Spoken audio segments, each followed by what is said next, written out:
안녕하세요. CD맨입니다. AMD 컴퓨터를 조립을 해 볼 겁니다.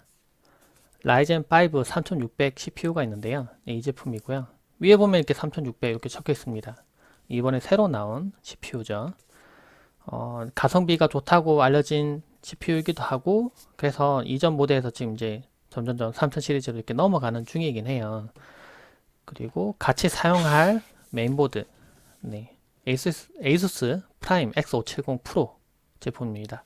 대원 CTS에서 유통하는 제품이고요. 3년 무상 보증 뭐 이렇게 써있죠? 이쪽인가? 이렇게 써있죠.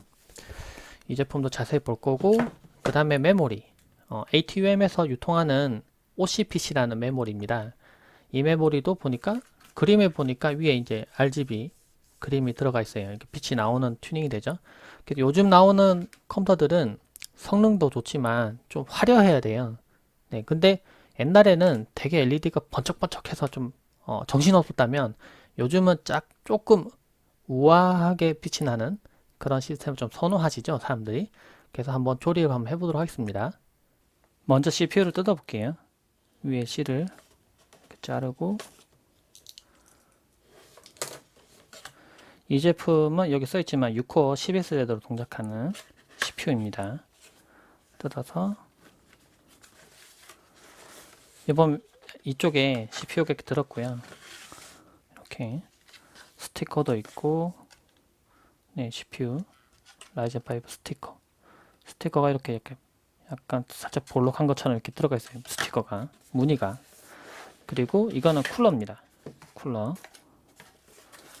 별도로 CPU 쿨러를 쓰셔도 되고요. 기본 있는 거 쓰셔도 되는데 뭐 좀 쿨러 성능이 좀 더 좋으면 좋겠다. 뭐 그러면은 좀 더 좋은 쿨러 쓰셔도 되고요.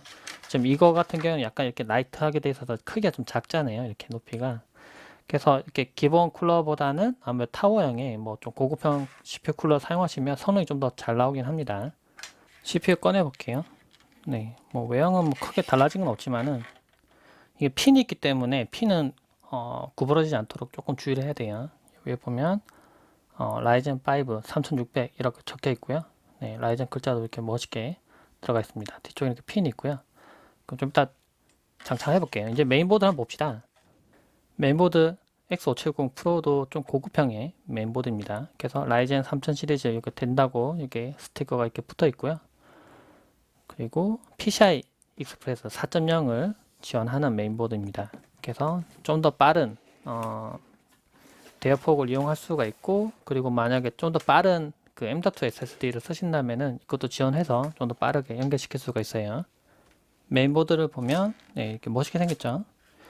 그리고 최근에 나온 그 X570 메인보드들 전부 다 보면은 여기 팬이 들어가요. 이렇게 네, 좀 열을 좀 더 식히기 위해서 블로어 팬이 내부에 들어가 있고, 그리고 네, 좀 가까이 보여드릴게요.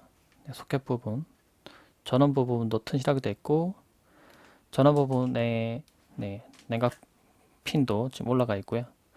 전원 핀도 좀 더 보강돼 있죠.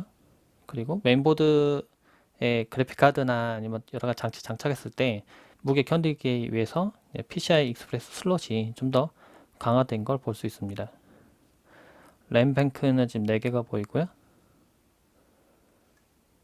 네, 이 부분 M.2 슬롯을 장착하는 부분인데 방열판도 이렇게 들어가 있어요. 그리고 2개를 장착할 수 있고요.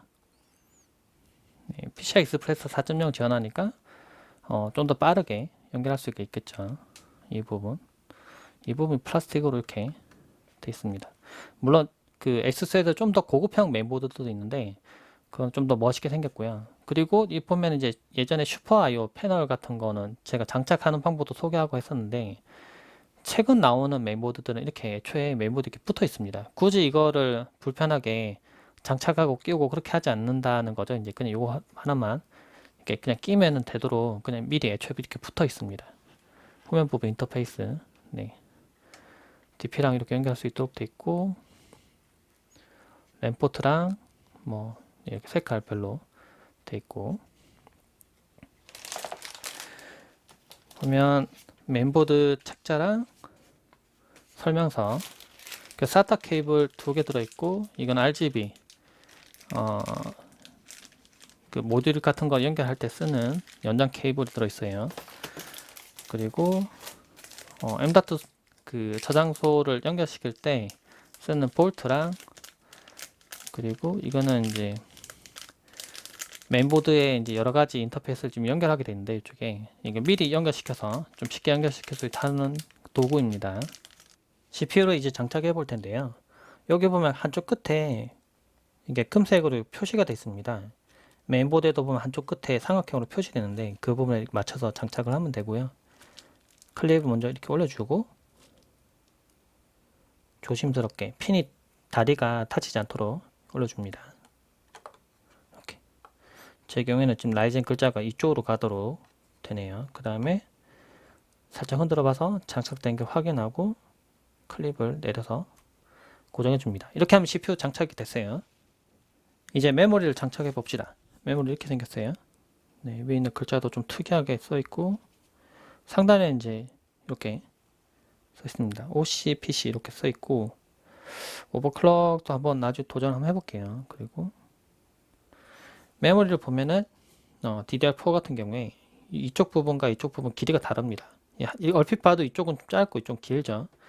램뱅크도 보면 한쪽이 이쪽이 짧고 이쪽 긴데 그거 맞춰서 하면 되고요. ASUS 그 메인보드 같은 경우는 한쪽은 클립이 움직이질 않아요. 한쪽만 움직이는데 한쪽만 이것만 올려주면 되겠습니다. 근데 이걸 손으로 이면 올리면 안 되고 맞춰서 누르면 되는데 지금 이쪽이 짧고 이쪽 기니까 홈 방향 맞춰서 올려주고요. 누르면은 자동으로 이쪽이 올라옵니다. 클립이. 이런 식으로 장착하셔야 돼요. 손으로 억지로 올리면 안 됩니다. 그리고 이것도 맞춰서 네. 이렇게 하면은 장착이 됐죠. 이렇게 하면 메모리도 장착이 됐습니다. 이번 조립에 사용할 케이스입니다. 케이스는 어떤 걸 쓰실지 모르니까 뭐 여러분 쓰시는 케이스에 맞춰서 쓰시면 되는데 지금 제가 파워 서플라이는 지금 장착을 미리 해놨어요.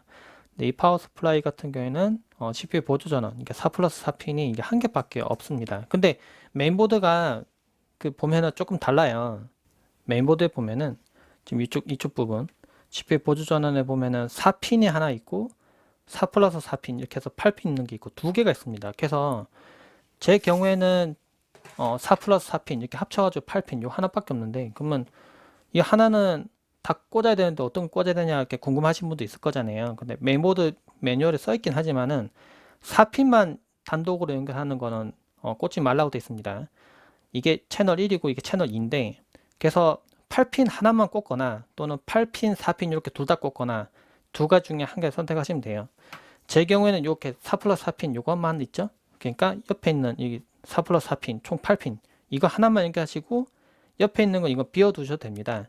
근데 이것도 연결해야 될 때가 있는데 만약 오버클럭을 과하게 해서 CPU가 전원을 아주 많이 쓰게 되는 경우라면은 옆에 있는 4핀을 하나 더 추가해서 장착해 주면 좋습니다. 그렇지만 없다면 비워 두셔도 된다는 거 알아두시면 좋을 것 같고요. 메인보드를 넣어 볼게요. 이게 패널이 붙어 있으니까 좀 더 편한 것 같아요. 그 전에 이렇게 먼저 한번 끼우는 과정이 필요했는데 이제 그게 없어지니까. 그 케이스는 조금 공간 넉넉한 거 쓰시는 게 좋습니다. 그래야 장착할 때 좀 편해요. 안 그러면은 이거 넣을 때 공간 좁으니까 막 되게 빠듯하게 들어가거든요. 제가 이전에 사용하던 다른 메인보드 같은 경우는 케이스도 큰데 메인보드 더 커서 이렇게 좀 걸리는 게 있었어요. 근데 얘는 뭐 그렇게 메인보드 크지 않으니까 딱 들어가네요. 이렇게 하고 이제 볼트를 고정을 시켜 줍니다. 메인보드에 볼트를 고정할 때 한 가지 팁이 있다면은 볼트를 아무거나 막 쓰시면 좋진 않아요. 보면 메인보드에 보면 볼트 구멍에 이렇게 보면 이렇게 그 뭔가 납처럼 이렇게 뭐 올라와 있는 게 있는데 이 볼트를 어떤 게 쓰느냐에 따라서 저게 갈려버릴 수가 있어요. 그래서 보면은 그 접지를 하기 위해서 이렇게 플라스틱으로 된 종이로 된 와셔 같은 거 끼우기도 하는데 그거는 끼우진 않아도 상관없어요. 그런데 볼트 중에 보면은 이렇게 볼트 이게 안쪽 부분에 이렇게 무늬가 있는 게 있어요. 무늬가 있는 게 있고 그리고 원래 메인보드에 쓰는 용도는 이렇게 무늬가 없습니다. 매끈한 게 있거든요. 근데 매끈한 거 쓰셔야 돼요. 이렇게 무늬가 있는 거 쓰시면 저 부분이 다 갈려버려요. 종이 화셔 같은 거 쓰지 않고 이걸 써버리면은 그 부분이 다 갈려버리니까 이렇게 매끈한 거 쓰시면 됩니다. 메인보드를 고정하고 있습니다. 볼트는 너무 힘을 많이 줘서 고정하지 않고요. 적당히 손을 돌려서 안 돌아간 정도만 돌려주면 되겠습니다. 조립을 거의 다 완료했습니다. 그래픽카드 장착하고 CPU 쿨러는 제가 서머랩에 CPU 쿨러를 별도로 추가로 장착을 했어요. 그리고 SSD도 장착하고 이렇게 하고 켜시면 되겠습니다. 좀 더 자세한 뭐 조립 방법 이런 거는 제가 이미 올려놓은 영상이기 때문에 그거를 보시면 처음부터 끝까지 보실 수 있을 것 같고, 이번 영상에서는 제가 좀 주의할 점만 좀 간단히 좀 알려드렸어요. 전원 켜봤습니다. 지금 잘 켜지는 거 보이죠? 켜져 있고, 이제 내부를 좀 보여드리면 이렇게 메모리 같은 경우에도 지금 이렇게 빛이 들어와서 멋있게 이렇게 튜닝 되는 게 보이고, 저 부분은 이제 아우라 싱크를 이용해서 좀 더 수정을 할 수가 있어요. CPU 쿨러 자체도 좀 빛이 들어오니까 이렇게 전적으로 봤을 때 좀 안에 환한 느낌 들고, 케이스 같은 걸 하얀색으로 하면은 내부를 이제 좀 하얀색으로 좀 꾸미시는 게 좀 이쁠 것 같고요. 물론 검은 걸 넣어놔도, 그러니까 하얀색 케이스에 검은색을 넣어놔도 뭐 깔끔하고 이쁩니다. 후면 팬은 지금 제가 연결 안 해놔서 지금 안 돌고 있는데, 전면 팬과 후면도 연결시켜서 이제 팬 동작시키면 되겠습니다. 그 이제 윈도우 운영 체제 한번 설치해 볼게요. 윈도우 10 운영 체제를 설치했어요. 그리고 뭐 업데이트도 진행하고 있고, 근데 윈도우 10이 좋은 게 드라이버를 자동으로 다 설치하죠. 근데 그러면서 또 에이수스와 관련된 소프트웨어가 자동으로 설치가 됩니다. 밑에 설치할 거냐고 묻거든요. 그럼 설치할게 yes 누르면 바로 이게 떠요. 그러면 여기서 아우라 싱크를 이용해서 뭐 설정도 가능한데, 여기 보니까 뭐 색순환, 섬광 뭐 여러 가지 있습니다. 누르면은 옆에 조정이 되는데 한번 보여드릴게요. 지금 이거는 정적 빨간색으로 고정도 가능하고, 브리딩, 섬광, 색순환, 색이 변하네요. 무지개 이런 색깔도 있고, 별이 빛나는 밤, 뭐 이거 좀 특이하다. 별이 빛나는 밤에 선택하고, 메인 컬러를 뭐 예를 들면 빨간색 이렇게 변경 가능하고요.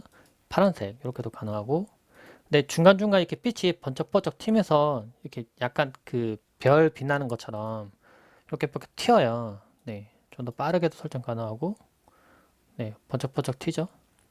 멋이네요. 이런 설정들도 가능합니다. 제가 꼭 보여드려야 되는 걸 빠뜨렸네요. 지금 보면 AMD Ryzen 5 3600, 네, 6코어 10S레드 동작하는 게 딱 보이죠? 네, 이 시스템 조립하는 건 이렇게 마치도록 하고요. 다음 영상에서는 게임도 해보고 이전 시스템이랑 성능도 좀 비교해보고 그런 영상 올려보도록 하겠습니다. 영상 보시고 좀 궁금하신 점 있으면 댓글로 많이 남겨주세요. 그리고 매 달마다 선물 드리는 거 알고 있죠? 예, 댓글 많이 남겨주세요. 네, 고맙습니다.